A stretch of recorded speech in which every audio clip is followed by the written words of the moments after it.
When people think of an animal shelter, undoubtedly they think of the animals. And that's not wrong. The animals are why we're here and our whole purpose. But what most people may not think about are the humans. All the people who make an animal shelter work. The people who care for the animals, feed them, and clean up. The ones who provide medical care and behavioral interventions. The ones who make matches and process adoptions.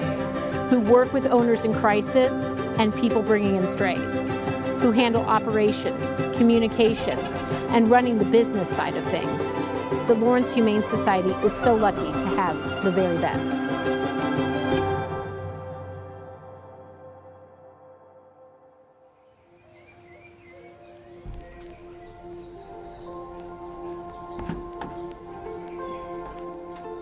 As the animal services manager, I'm one of the first points of contact for a lot of animals that come into the shelter for a variety of reasons. I do pick up strays in rural Douglas County in addition to wildlife on occasion that are injured and need assistance. Okay, sounds good. And then what is the RP's address? Additionally, a lot of my role is complimenting staff in the PRC. We deal with every stray intake, public spay-neuter, public animal in crisis, public person in crisis, owner surrenders, just anything that walks through the door comes to us first. Staff can just take your name, we can pull whatever you run in. A lot of the animals come in very scared, very anxious, so it's myself and staff's job to make sure they're comfortable, to make sure they're safely handled, to ensure that their transition in whatever capacity that might be as easy as it can be. We deal with a lot of animals that come in injured or severely dehydrated, so we work very closely with the clinic. That becomes a lot of movement into the clinic very quickly, and they're always ready for what we have coming in. My role here as a veterinarian is to care for all the shelter pets here in the building, anything that they need medically or surgically. But in addition to all the animals in the building, we have all the animals in foster care. We have animals that come see us as part of the CPR program. We have stray animals that come in injured or needing care. This is a very physically demanding job, as well as it is nonstop. A typical day here includes doing anywhere from 15 to 20 surgeries in the day. And in between those surgeries, being asked to go to holding to look at sick animals there, going up to the adoption floor to look at a limping dog. We are constantly on our feet, walking all over the building. The hardest part of being a veterinarian here at the shelter is the emotional burden of caring for sometimes very sick and very injured animals. This is not a job where you're able to turn off that emotional component when you go home. Sometimes these cases stick in my mind for that evening or that weekend, constantly thinking about, could I do things differently or could I do things better, or did I do the right thing for that animal? Thankfully, I'm not doing this alone. Medicine is just one part of caring for these animals. There's a whole other side to helping them heal. There's a lot of responsibilities involved, so we do a lot of behavioral support for members of the public, so people calling in, requesting assistance for their owned animals. We also do support in the shelter, obviously, for our shelter animals. That involves running daily play groups, working with the vet clinic to utilize behavior medication, working on providing enrichment, working on training plans, working on training. And then we also offer post-adoption follow-up support, and we offer support to fosters, so pretty much supporting everybody behaviorally, humans and animals. Play groups are really beneficial for my mental health because I get to see the dogs in such a different light than like their daily normal kind of kennel routine.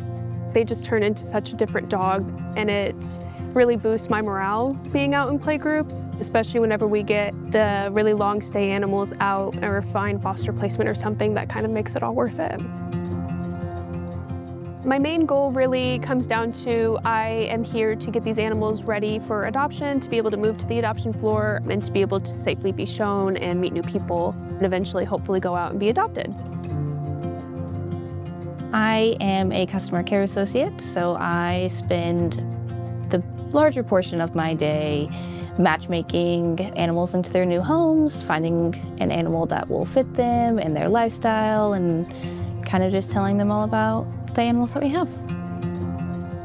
The adoption team works very closely with our behavior department. Some of these dogs have been with us for over 200 days. The longer that they sit here in the shelter, the more that they're going to deteriorate. And without that extra training, without that extra enrichment, their quality of life would be a lot worse than it is now. So it's something extra that we can be doing to assist them with their mental health, but also make them more adaptable in the long run.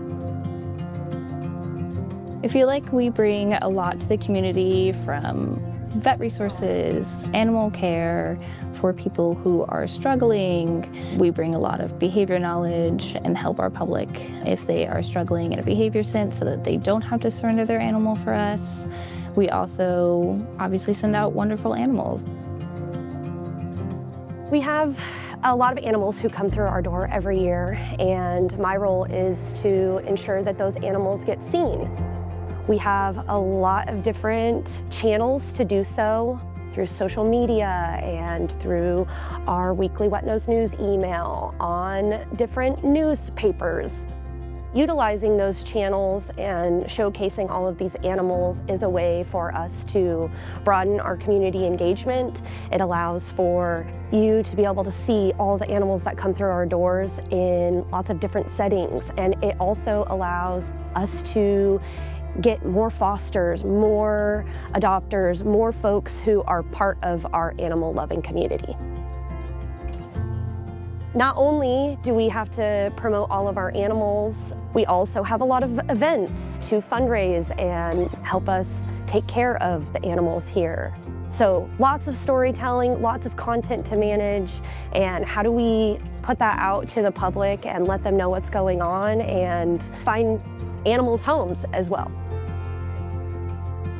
You know, every job has its own challenges. As the Chief Development Officer, my biggest challenge is it's the pressure, it's the responsibility that I feel to make sure that Lawrence Humane has the funding that we need so that the staff can do their jobs. It ultimately lands on me to make sure that my coworkers have what they need to save lives. And that's not pressure that I take lightly. And it's a responsibility that I'm honored to carry.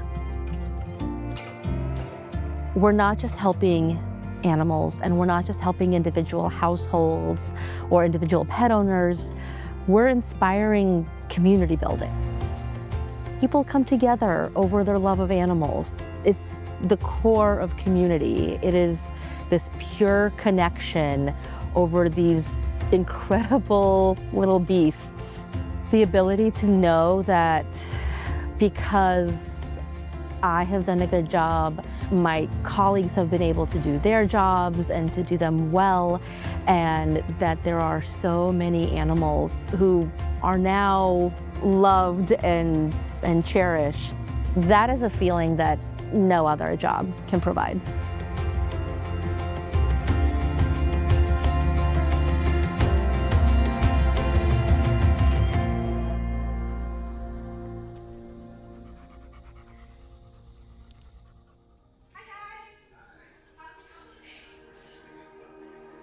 No one goes into this work because it's easy or because it doesn't break your heart, because it breaks your heart all the time.